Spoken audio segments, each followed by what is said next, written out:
I like to think myself as someone who is passionate and kind of enjoying technology. And I'm an accountant by profession, but when it comes to my dreams, I always wanted to do something with technology. And then I had a kind of interest in insurance as well. So I tried to connect the insurance and my passion about technology, and that is how InsureMe.lk, Sri Lanka's kind of largest insurance aggregator platform, was born about 7 years ago. Now we have been running and expanding in Sri Lanka and maybe even some of the other countries as of now. So as I mentioned, I love technology, and then when it comes to insurance industry, I think you may have seen in Sri Lanka as well as some of the other markets that we are way behind in terms of using technology and creating customer experience with technology compared to even industries like banking. And then when we started InsureMe, it was a challenge for us to first convince all the stakeholders, insurance companies, our partners, and all. But gradually we have been building our platforms, our services through all these challenges, and then trying to create an experience in Sri Lanka at the moment for customers to buy insurance as well as use insurance. Meaning, when it comes to insurance, the important part or the most critical point is at the time of a claim, and the people, the user, or the patient, or accident, or whatever those critical moments. So we have been successful in doing that for the last 7 years, and we have been kind of growing and almost on the become the largest insurance aggregator platform in Sri Lanka. And we have users using our products. Over 50,000 users are using our products for day-to-day insurance related experiences whenever they have such requirements. So I became a successful corporate executive at a very early stage of my life, and then that gave me a lot of recognition. Even financially, I'm getting good benefits from my employment. But time came that I'm not enjoying it. I was not enjoying it anymore. Mainly, I did not have the kind of freedom I'm looking out in my life through a corporate executive version. So then, when we are looking out for kind of options, I found my co-founder Digis. He's with a similar mind, and he had the similar kind of thinking that this is not going to work, and we are not going to be working for a corporate executive role until the end of our life. The challenge I see in Sri Lanka is that nobody is really kind of actually helping you to start a business and develop. So you have to go through that struggle of convincing everybody why you are starting as a startup, and the challenge.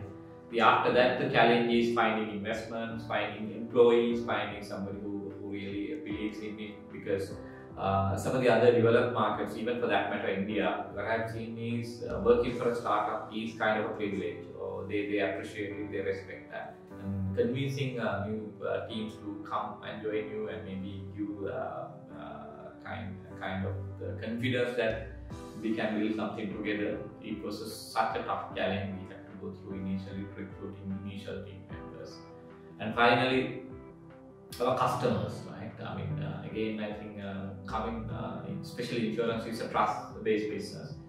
So everybody is concerned knows whether you can really do this, whether you are really trustworthy, whether this is really a thing compared to what they used to traditionally buy insurance or use insurance in paper forms, meeting people, we go into offices.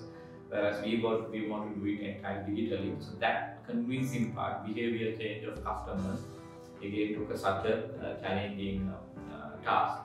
But I think over the last 7 years, we have been able to break most of these challenges. I'm not saying we have done 100% well.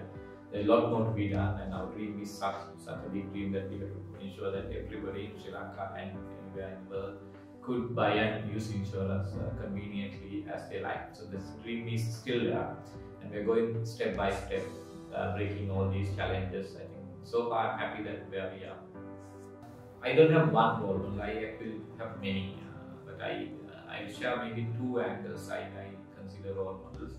One is I consider as a technical role model for me. I mean, I'm a financially an accountant by profession, and then when I built my career initially, I was always I looked for somebody who used to be my boss at that time, and then he gave me that confidence in getting into my core technical skills and what I am like as an accountant, what I am supposed to do. So that gave me that confidence and strength at the beginning. But later on, when I built up and when I developed my personality, career, and then I had to look for another role model who could help me in developing myself as a manager, as a leader, as a person who can get others to work with, right? So then that second leader role model, I personally recommend anybody, or even in my personal case, was somebody who can help you as a to develop yourself as a leader in your whatever the process you are in, whatever the career you have chosen. So these two role models, even today, I still kind of follow them and learn from them. It doesn't mean that so you need to go meet them all the time or talk to them or like actively get involved in their learning from them. But more importantly, what I do is I try to follow what they actually did when they were helping me, and I see that result is in myself when I look back over the last maybe 10-15 years, where I'm technically today as well as a manager or a leader, where I built myself. As mentioned, starting a business in Sri Lanka is not an easy thing, and then but more than that, I think for the last say 3 to 4 years, what happened in Sri Lanka is unimaginable. I mean, the challenges we had to go through facing these unplanned, but I think all these challenges, I think in terms of Sri Lanka, challenges started with April East attack, and then COVID happened, and then Sri Lanka got bankrupted. So we had to go through all these challenges over the last few years, especially in industry like insurance. It wasn't easy. And the second thing is, with these issues happening in the country, people's buying power goes down. People are not they have to focus more on their like bread and butter, to live more than buying an insurance, which is like more like a futuristic thing. So that challenge, getting through that challenge, is next big thing we've been facing. Even today, I don't think it is fully out. I see Sri Lankans are not kind of as positive for insurance compared to some of the other markets, especially India, or even some of the East Asian markets like Vietnam, Philippines kind of markets. The first advice I generally give anybody who asks me that question about advice is to take that action of starting, right? Because most people I know, they dream about ideas. There are a lot of nice and good ideas who can really make real businesses, but then they have the concern or the risk or the fear of starting, so that therefore that ideas are just dying. And when you start, I think key thing is you should have your kind of environment ready for you, right? One is your family and your friends. Like, they should really back you up in terms of your emotional support, in terms of the idea you're trying to do.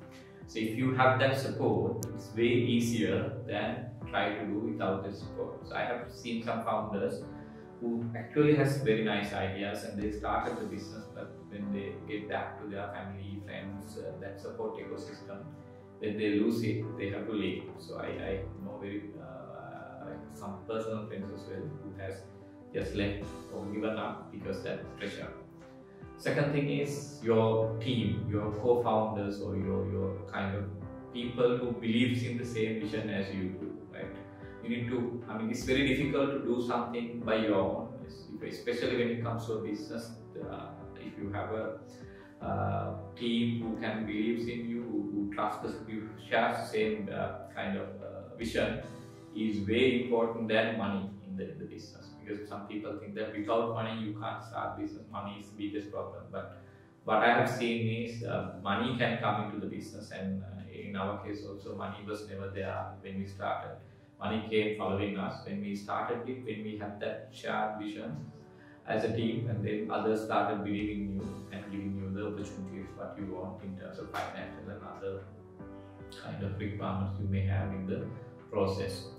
The final thing what I recommend anybody is now you have like people who believes in you, and the next thing is build that team, expand that team, because nothing is possible with that capability of expanding. Like most businesses what I have seen is just become maybe 1 or 2 people, 3 people, 5 people type of business, who is kind of a boutique type of business, which is I think is not really a business, right? It is just a self-employment kind of work that you work for somebody against you just work for yourself.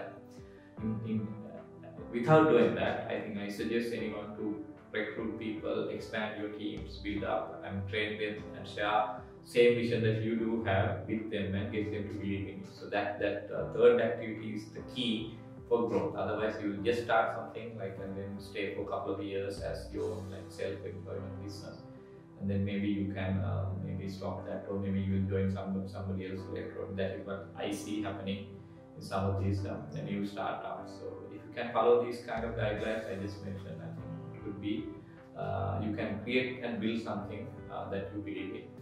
And the last thing is, when we try to develop, I mentioned that already, getting people, developing the team is a key. Sri Lankans are not so happy to stay back in, especially the talent is leaving the country, or maybe they don't want to like stay back in Sri Lanka, especially the young talent. So that is again one other big challenge I see, especially the tech talent. When I work a lot with them, and then they are like always their focus is to leave Sri Lanka, not to stay back and develop something in Sri Lanka. So when I look back, I mean, when I see these challenges, some of these are, I think, in a way we have to live with, because any market, any country will have some of these challenges.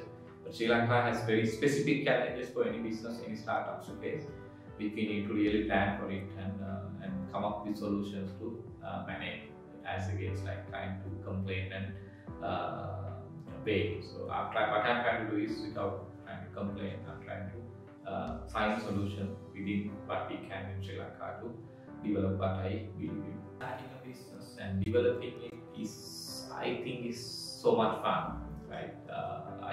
Over last 7 years, if somebody asks me, I think I get this question very often, whether you want to go back to your job and become a corporate leader or corporate personality. But I strongly say I have no interest to get back. I really enjoy what I have been doing for the last 7 years. All these challenges I mentioned is just for kind of anyone to like not to make some mistakes I did, but start today. If you really have a vision to do something, I think the best thing is that you can do for yourself is start it, commit for it, and then try to build it not only by yourself, but taking any other people or resources you can find, use them and develop yourself. I think it will be so much fun and better for you in your long-term